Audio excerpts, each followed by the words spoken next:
Please side हो जाए, देखिए हमारे ऑफिसर आ रहे हैं, डेड बॉडी को चेक करना है, प्लीज कोऑपरेट करिए आप लोग, प्लीज साइड हो जाए। यह बातें कहकर पुलिस वाले सबको साइड कर रहे थे, पर मीडिया ये सब कहाँ बात मानने वाली है। वह लोग जबरदस्ती अंदर घुसे ही जा रहे थे। उतनी देर में वह के हेड पुलिस ऑफिसर आ जाते हैं, जिसे देखकर बाकी पुलिस सब मीडिया को साइड करने लगती है। पर फिर भी मीडिया वाले पूछताछ कर ही रहे थे। एक मीडिया वाले ने पूछा, सर बताइए, यह मर्डर का सिलसिला बढ़ते ही जा रहा है, आप लोग की टीम कर क्या रही है आज फिर? एक डेड बॉडी हाईवे के पास मिली है, आपकी पुलिस फोर्स कर क्या रही है? यह मर्डर का सिलसिला दिन पर दिन बढ़ते ही जा रहा है, पर आप लोग से एक मर्डर पकड़ा नहीं रहा है। पिछले 3 मंथ्स लगातार एक पर एक मर्डर होते जा रहे, और यह सारी डेड बॉडीज लड़कियों की होती है। पहले तो बस नॉर्मल गर्ल्स का मर्डर होता था, बट इस बार मर्डर ने यहाँ की सबसे बड़ी सुपर मॉडल क्रिस्टियान फ्रांस का मर्डर हुआ है। जब इतनी बड़ी सेलिब्रिटी सेफ नहीं है, तो नॉर्मल गर्ल्स आपसे क्या उम्मीद रखेगी? पर वह ऑफिसर बिना किसी बात का जवाब दिए बिना चले जा रहे थे। एक पुलिस ने कहा नो मोर क्वेश्चंस प्लीज, आप लोग अभी के अभी यहाँ से जाए, नहीं तो हमें मजबूरन एक्शन लेना पड़ेगा। ऐसा कहकर वहाँ की पुलिस सारे मीडिया वाले को निकालने लगी। अभी इस वक्त रशिया रूस देश की हालत बहुत ज़्यादा खराब थी, जहाँ सड़कों पर पूरे पब्लिक भड़क चुके थे, क्योंकि यह मर्डर लगातार 3 महीनों से लगातार हो रहा था। अब पब्लिक का भी पेशेंस जवाब दे चुका था। वह लोग जल्दी से उस मर्डर को पकड़ना चाह रहे थे। वह पुलिस ऑफिसर अपने केबिन में आता है, जहां सारे उसके जूनियर्स सर झुकाए खड़े थे। उस बड़े हेड ऑफिसर ने कहा, जिसका नाम चार्ली जैस था, उसने कहा, आप लोग की टीम कर क्या रही है? एक मर्डर को आप लोग पकड़ नहीं पा रहे हैं, ये सब क्या देखने को मिल रहा है? आए दिन जब भी टीवी ओपन करता हूँ, तो इस मर्डर केस के ही बारे में सुनने को मिलता है, इसके अलावा कोई न्यूज़ ही नहीं रही है। हाउ डिस्गस्टिंग, मुझे आप लोग से यह उम्मीद नहीं थी।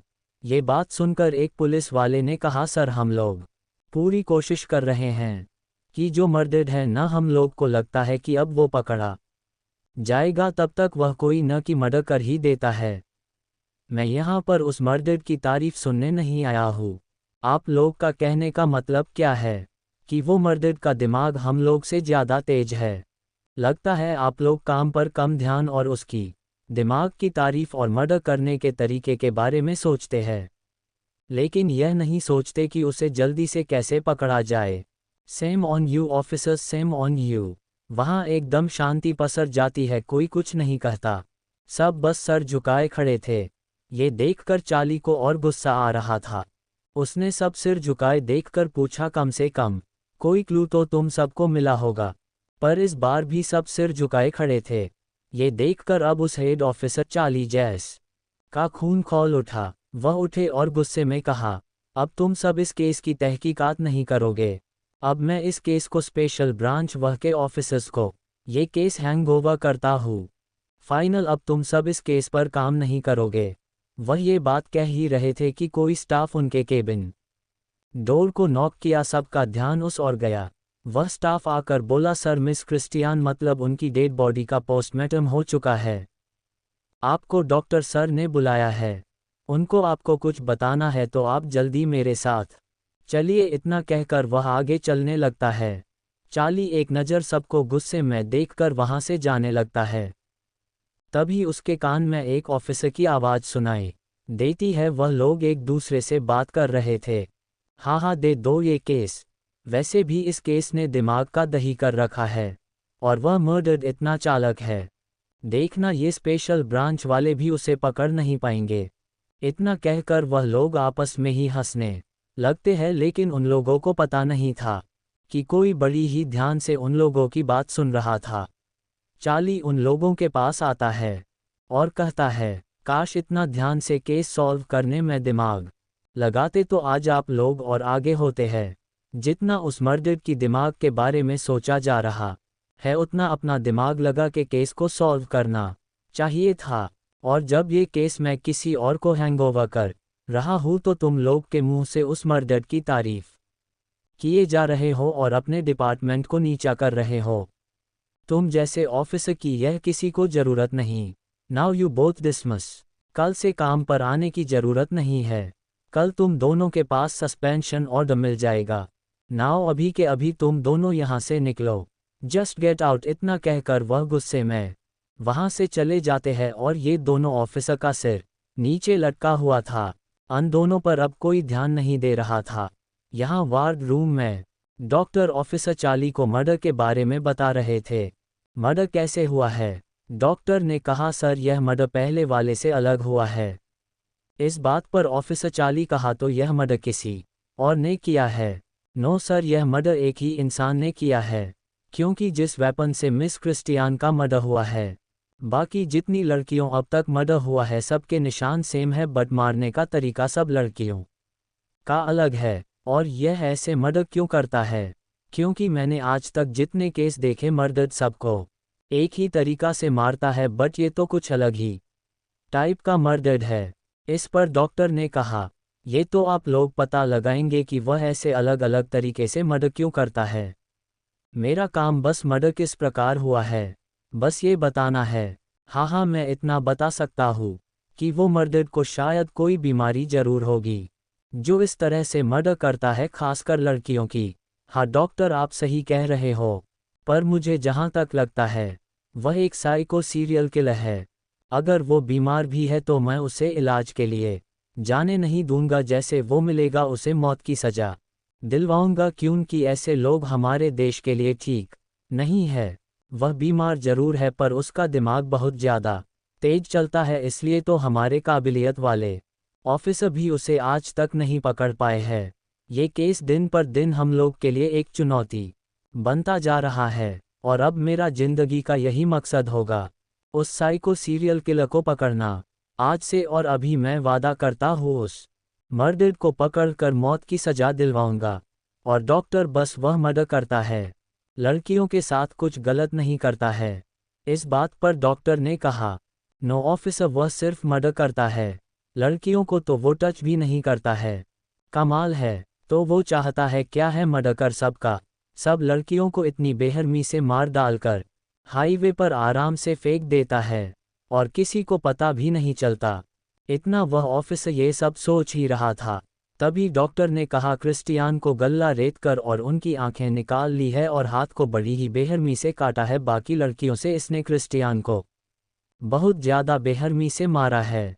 बस मत बताइए डॉक्टर, मैं इतनी बेरहमी से किए मर्डर के बारे में नहीं सुन सकता। उसकी यह हैवानियत के बारे में मैंने पहले ही काफ़ी सुन रखा है। तभी उन लोगों के कानों में एक आवाज़ सुनाई देती है। एक पुलिस ऑफिसर जल्दी से डॉक्टर और ऑफिसर के पास आता है और कहता है सर एक और लाश मिली है हाईवे पर। इतना सुनने के बाद ऑफिसर चार्ली के पैरों से ज़मीन निकल जाती है। चार्ली ने कहा व्हाट नॉनसेंस, वह तो पुलिस ऑफिसर सब है ना, फिर यह कैसे हुआ? इस बात पर उस पुलिस वाले ने कुछ नहीं कहा, क्योंकि वह आया और सबके सामने लाश फेंक कर चला गया और कुछ नहीं कर पाया। चलो जल्दी चलो हाईवे, कार्स निकलो, मूव फास्ट। इधर एक मैंशन में एक खूबसूरत कमरे में एक लड़का हाथों में चाकू लिए हुए पागलों की तरह हंसे जा रहा था और कह रहा था तुम सब मुझे कभी नहीं पकड़ सकते जब तक मैं खुद नहीं चाहूं, और यह मैं कभी नहीं चाहूंगा कि तुम लोग मुझे पकड़ो। इतना कहकर वह हंसने लगता है। उसकी हंसी धीरे धीरे खतरनाक होते जा रही थी। अचानक वह रुका और कहा नेक्स्ट सून। एक घर को बहुत ही खूबसूरत तरीके से सजाया जा रहा था। एक आदमी ने कहा अरे अच्छे से पूरे विला को सजाना पता नहीं है क्या? आज ये पर वर्ल्ड के टॉप बिजनेसमैन अलेक्जेंडर जॉस की एंगेजमेंट सेरेमनी है।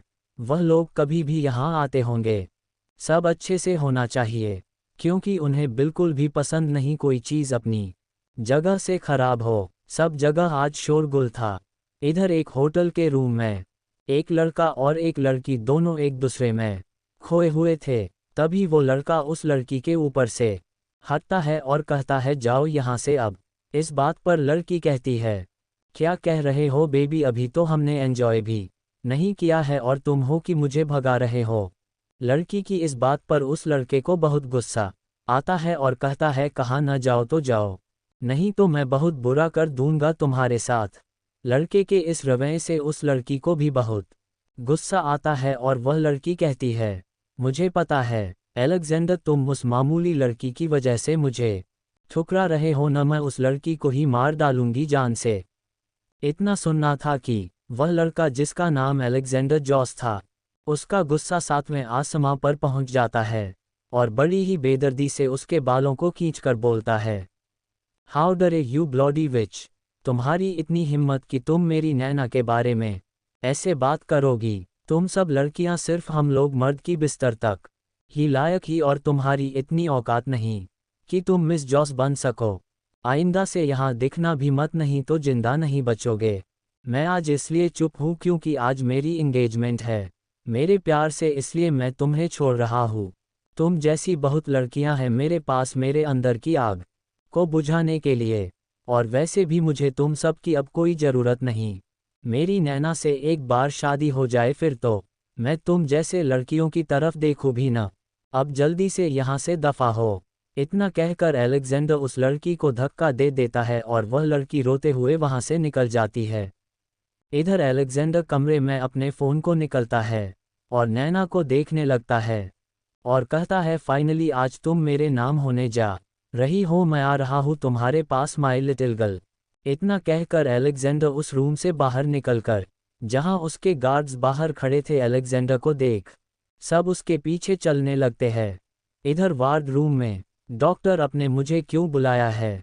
कोई प्रूफ मिला है उस मर्डर के खिलाफ जिससे हम सब उस तक पहुंच सके? इस बात पर डॉक्टर ने कहा, कोई प्रूफ तो नहीं चार्ली जैस, पर एक बात मुझे कुछ अजीब लगी है, इसलिए मैंने आपको आज बुलाया है। और वह अजीब बात क्या है? डॉक्टर चार्ली ने बड़ी बेशर्मी से पूछा। वो अजीब बात यह है कि जितनी भी लड़कियों का आज तक जो मर्डर हुआ है उन सब का ब्लड AB पॉजिटिव है। मैंने सब के डेड बॉडी के ब्लड कलेक्ट किया था और बारी बारी से सब की जांच की, तो मुझे ये बात कॉमन लगी है। मैंने क्रिस्टियान और जो एक और डेड बॉडी मिली थी उनका भी ब्लड का सैंपल लिया था, तो वह भी सेम निकला। तो आप कहना चाहते हैं कि यह जो सीरियल किलर है वह उसी लड़की को मारता है जिसका ब्लड AB पॉजिटिव होता है? जी हाँ चार्ली जैस, आप सही कह रहे हैं। आपने आज बहुत ही अच्छी न्यूज़ सुनाई है। इससे हमें अब थोड़ी सी कुछ तो जानकारी उसके पास है। गुड डॉक्टर, आपने बहुत अच्छा काम किया है। थैंक यू चार्ली जैस, मुझे उस दिन ज़्यादा खुशी होगी जिस दिन वो मर्डर पकड़ा जाएगा। राइट कहा डॉक्टर, पर यह अभी काफ़ी नहीं है। उसे पकड़ने के लिए वह बहुत तेज है और जहाँ तक मैंने उसे समझा है उसे शायद पता चल भी गया हो कि हम लोगों को ये बात पता चल गया है कि वो सिर्फ अब AB पॉजिटिव वाली लड़कियों को मारता है। बट डोंट वरी डॉक्टर, मैं और हमारी टीम उसे जल्दी से पकड़ लेंगे। इधर अलेक्जेंडर अपने विला पहुंचकर तैयार होने चला गया था और अब वो पूरी तरह से रेडी था और मिरर में खुद को देखकर बोला, I am coming my little girl, मेरा इंतज़ार करिएगा। इतना कहकर वो पीछे मुड़ा ही था कि किसी ने उसे आकर कस के हक कर लिया था। इधर एक घर में एक लड़की को बुरी तरह से टॉर्चर किया जा रहा था। वो कह रही थी, छोड़ दो, मुझे नहीं करनी है शादी, मुझे उनसे, वो अच्छे नहीं है। अंकल प्लीज़ जाने दो मुझे। अरे ऐसे कैसे जाने दे तुझे हम सब? ये जो घर देख रही है न तू, ये सब तेरी वजह से तो है। हम लोग के पास था ही क्या? इंडिया में एक गरीब से छोटे से घर में रहते थे और आज देख, आज हम रूस जैसे देश में एक आलीशान से घर में रहते हैं। अरे पापा, ये घर नहीं है, घर तो हमारा इंडिया में हुआ करता था, ये तो बंगलो है पापा। पर दुख की बात यह है कि उस अलेक्जेंडर की नज़र इस मनहूस नैना पर पड़ी। शायद उस दिन मैं वहाँ होती और अलेक्जेंडर ने मुझे देखा होता, पर इसने मेरी किस्मत को चुरा लिया। और नखरा तो ऐसे दिखा रही है जैसे कितनी दुखी है। मन में तो लाडू फूट रहे होंगे मन में। सही तो कह रही हैं मेरी बेटी, मेरी मिनी की किस्मत चुरा ली इस मनहूस ने। लेकिन कोई बात नहीं बेटा, अलेक्जेंडर इससे शादी कर लेगा तो तू भी तो उसकी साली हो जाएगी। और तू तो जानती है हमारे यहाँ कहावत है, साली आधी घरवाली होती है। हाँ मम्मा, आप सही कह रही हो। इन लोगों को ऐसे बात करते देखकर नैना के अंकल, जिसका नाम अधिराज जी था, वह कहते हैं, तुम लोग ज़रा चुप होगी। एक तो इस नैना ने दिमाग खराब कर रखा है, कहती है शादी नहीं करनी है। अगर यह शादी नहीं करेगी तो हम लोग का सपना कैसे पूरा होगा? आप बेवकूफ़ के बेवकूफ़ ही रहेंगे। देखिए मैं कैसे उसे इमोशनल ब्लैकमेल करके आती हूँ। 4 आंसू क्या गिराऊंगी उसके सामने, खुद मान जाएगी, अब देखो मेरा कमाल। हाँ देखते हैं। इतना कहने के बाद सुलेखा जी नैना के रूम में जाती है, जिसने रो रो कर बुरा हाल किया हुआ था। अभी उसका चमकता चेहरा किसी सूखी पट्टी की तरह मुरझाया हुआ था, आंखें सूज चुकी थी। नैना बेटा ये क्या, तुम ऐसे क्यों रो रही है? आज तो तुम्हारी सगाई है, वो भी रशिया के टॉप बिजनेसमैन अलेक्जेंडर जॉस के साथ। कितनी लड़कियों का सपना है उससे शादी करने का, और तुम रो रही हो। पर मुझे नहीं करनी शादी आंटी उनसे, वो अच्छे नहीं है। वह अलग अलग लड़कियों के साथ रहते हैं, घूमते हैं, और मैंने उन्हें कितनी बार उनके कमरे से लड़कियां निकलते देखी हूँ। मैं ऐसे इंसान से शादी नहीं कर सकती। इस बात पर सुलेखा जी ने कहा, देखो नैना वो एक अमीर और पावरफुल इंसान है, और सबसे मैं बात वह एक फिरंगी है, और फिरंगी ऐसे ही होते हैं। पर यह भी तो तू देख, वह तुझसे सच में शादी करना चाहता है, तब तो वो फिरंगी होने के बाद भी तुझसे तुम्हारी धर्म मतलब हमारे रीति रिवाज से शादी करना चाहता है। अब छोड़ ये सब बात और जल्दी से चल, जहाँ ये एंगेजमेंट होने वाली है तुझे पहुंचकर तैयार भी होना है। पर आंटी कुछ नहीं नैना, क्या तुम चाहती हो हम हमेशा उसी गरीबी में जिए? तुम्हारी बहन मिनी की पढ़ाई भी छूट जाएगी। अगर तुमने आज शादी के लिए मना किया तो वह अलेक्जेंडर हम लोग को जिंदा नहीं छोड़ेगा। लगता तू यही चाहती है। और इतना कहकर रोने का ड्रामा करने लगती है।